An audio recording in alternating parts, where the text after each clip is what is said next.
You know, there's a moment in every negotiation, and I've been in a few, where you realize that one side was never at the table in good faith. That's a hard realization. It's hard because you've invested time, you've invested credibility, and most importantly, you've invested the hopes of people who are suffering. And when that moment comes, when someone looks you in the eye and walks away from the very framework they helped build, that tells you something profound. Not just about them, about the whole architecture of the deal. Now, on August 9th, Prime Minister Benjamin Netanyahu stood in front of his cabinet and said something that a lot of people in Washington didn't want to hear. He said, and I want to get this right because his words were deliberate, I want to be precise here. Israel rejects the 15-point document. Just like that. 10 days after President Trump called this a historic breakthrough, the leader of America's closest ally in the Middle East publicly tore it up. And I sat with that for a minute. Because when I heard those words, I didn't just hear a policy disagreement. I heard the sound of months of diplomatic work collapsing under the weight of domestic politics. And that's what I want to talk to you about today. Not just what happened, but why it happened, what it really means, and where it leaves the people who are actually paying the price. Because this isn't just about Benjamin Netanyahu or Donald Trump. This is about what happens when the world's most powerful country puts its name on a peace plan and its closest partner says no. And we'll come back to exactly why that no was so predictable in just a moment. Let me set the stage properly, because the details here matter more than the headlines. On July 30th, President Trump announced that his Board of Peace, this 40-nation body he created in early 2026 with himself as lifetime chairman, had brokered what he called a monumental step toward lasting peace and security. The framework with a 15-point roadmap. Hamas and all armed factions in Gaza would commit to full disarmament. They'd hand over civilian and security authority to a new body called the National Committee for the Administration of Gaza. In return, Israel would begin a phased military withdrawal. International stabilization forces would move in. Reconstruction would begin. And for the first time, Hamas actually said yes. They agreed to lay down their weapons under this framework. Now, that alone should have been front page news for a week. A militant organization that has built its entire identity around armed resistance agreed to disarm. That is not a small thing. But here's what you need to understand. Even as Trump was announcing this deal, U.S. and Board of Peace officials were telling reporters on background that Israel remained, and I quote, skeptical. Netanyahu didn't say a word publicly for days. Days. And in diplomacy, silence after a breakthrough isn't caution, it's a signal. Now look, I care about the people who watch this, and I mean that. If you're someone who takes being informed seriously, I need to tell you something. What you're getting from cable on this story is not enough. 3 minutes on a panel doesn't cover the timeline, the 15 points, the sequencing that actually determines whether this could have worked. The Blue Bill newsletter had all of it. The specific details, the numbers behind the phased withdrawal, things you didn't even know were part of this deal. And it takes 5 minutes to read. I'm telling you, go check the Blue Bill newsletter, because what you don't know about this plan is exactly what matters most right now. So let's walk through what the plan actually required. Point 1, both sides reaffirmed their commitment to Trump's comprehensive peace plan and UN Security Council Resolution 2803, passed in November 2025. That resolution made the Board of Peace the internationally recognized body overseeing Gaza's future. Point 2, Israel completes all remaining obligations under the Sharm el-Sheikh ceasefire memorandum, meaning a full cessation of military operations. Then you move through the middle points. Hamas transfers weapons. An international security force deploys. A Palestinian civilian administration takes over day-to-day governance, and reconstruction begins under Board of Peace and NCAG supervision. The final point, point 15, lays out reconstruction financing on a timeline prepared and supervised by international bodies according to international standards. Now here's what's critical. The plan was phased. It did not require Hamas to fully disarm before Israel began pulling back. It envisioned simultaneous conditional steps, each side giving a little, verifying, and then giving a little more.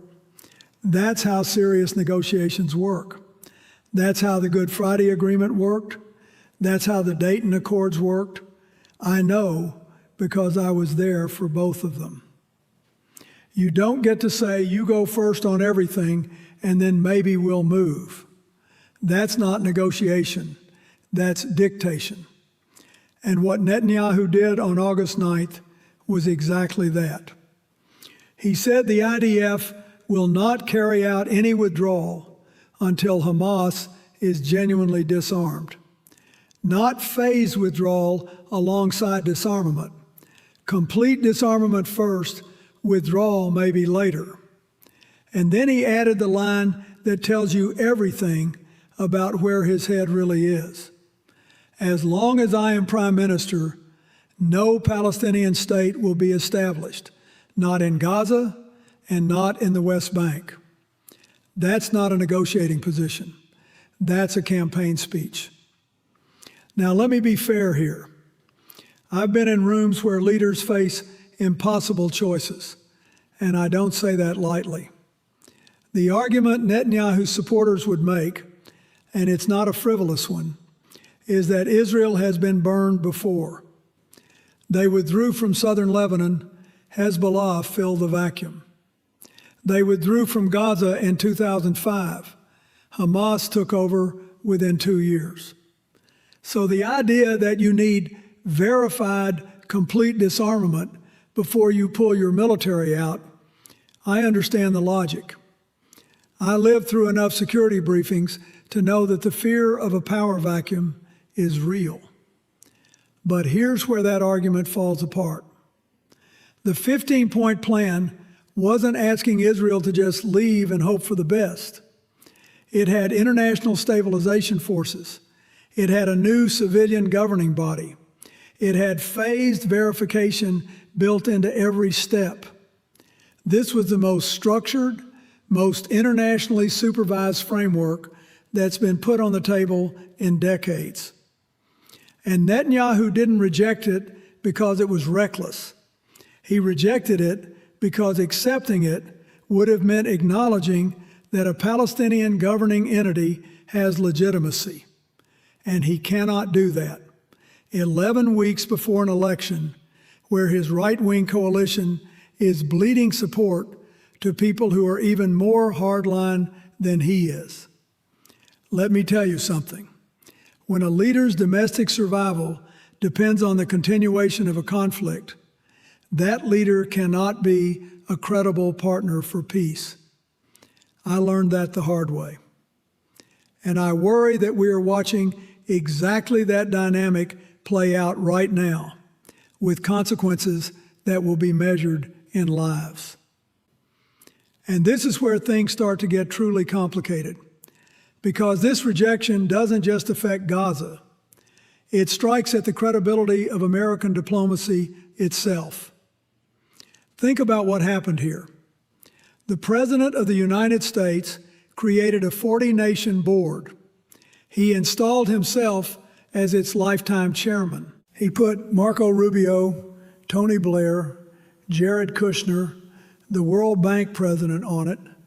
The UN Security Council gave it official standing through Resolution 2803. This wasn't a back-channel proposal.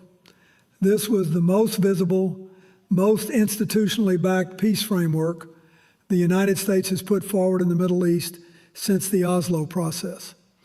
And America's closest ally in the region just publicly rejected it. Now, when I was president and we were working on the Middle East peace process, there were disagreements with Israeli leaders, real ones, serious ones. But those disagreements were managed carefully because both sides understood that the credibility of American mediation was a strategic asset, not just for the U.S. and Israel, but for every other negotiation America was involved in around the world.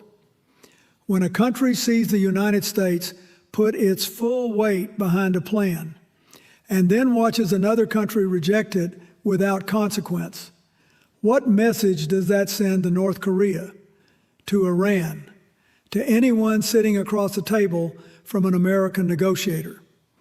It says American commitments are suggestions, and that is dangerous for everyone. Here's what the cable networks cannot fit into a 3-minute segment. The Blue Bill newsletter broke down exactly how this rejection reshapes American leverage across every active negotiation, with specific details about the diplomatic fallout you're not hearing anywhere else. The people reading the Blue Bill newsletter right now are not caught off guard by any of this. They saw the sequencing, they understood the pressure points, and they knew what Netanyahu's silence meant before he ever opened his mouth. If you want to be ahead instead of always catching up, that's where you need to be. Now, here's where I want you to follow this thread with me, because the political strategy here is as layered as anything I've ever seen. Netanyahu is facing an election on October 27th. His Likud party, which won 32 seats in 2022, is now polling around 25 to 27. Former IDF Chief of Staff Gadi Eisenkot and his Yashar party are surging. Naftali Bennett and Yair Lapid formed the Bayachad coalition together, and they're polling competitively. For the first time in years, the opposition bloc is within striking distance. Netanyahu's coalition math is in serious trouble. And what does a leader do when his coalition is fracturing from the right? He moves further right. Finance Minister Smotrich, National Security Minister Ben-Gvir, these are the people who would bolt from his government tomorrow if he accepted a plan that even hints at Palestinian statehood or Israeli withdrawal. So Netanyahu is caught in a vice.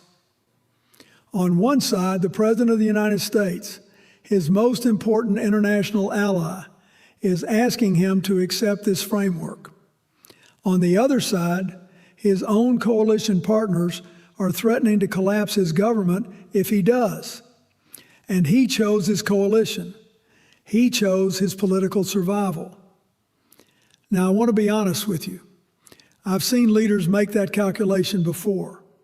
I understand the pressure, but understanding it doesn't mean accepting it. When over 73,000 people have been killed in Gaza since October 2023, when 174,000 are wounded, when Israel controls roughly 70% of the territory, and when an armed group that built its identity on resistance agrees to lay down its weapons, and your response is no, not enough. That tells the world your priority is not peace. Your priority is the next election. And the people of Gaza, the hostage families in Israel, the soldiers on the ground, they pay for that calculation every single day. So where does this leave us? Let me walk through what I think happens from here, because I don't believe this story ends with a rejection. First, the Board of Peace is in a deeply awkward position. It has 40 member nations, UN Security Council authorization, a framework that Hamas accepted, and no Israeli participation. That doesn't kill it, but it hollows it out. Without Israeli buy-in, the phased withdrawal can't begin. The International Stabilization Force can't deploy, and reconstruction stays frozen. Gaza remains what it's been for nearly 3 years, a humanitarian catastrophe with no political horizon. Second, Trump is in a bind of his own making. He called this plan a historic breakthrough. He personally chaired the board that produced it. And now his closest ally in the Middle East has publicly embarrassed him. The White House didn't even comment on Netanyahu's rejection. That silence tells you everything about how unprepared they were for this moment. Third, and this is what worries me most, this rejection makes the October election in Israel even more volatile. If Netanyahu wins, the rejection becomes permanent policy. If he loses, there's a narrow window for a new government to re-engage. But that window depends entirely on whether the Board of Peace framework is still alive by then, and whether Hamas's willingness to disarm survives.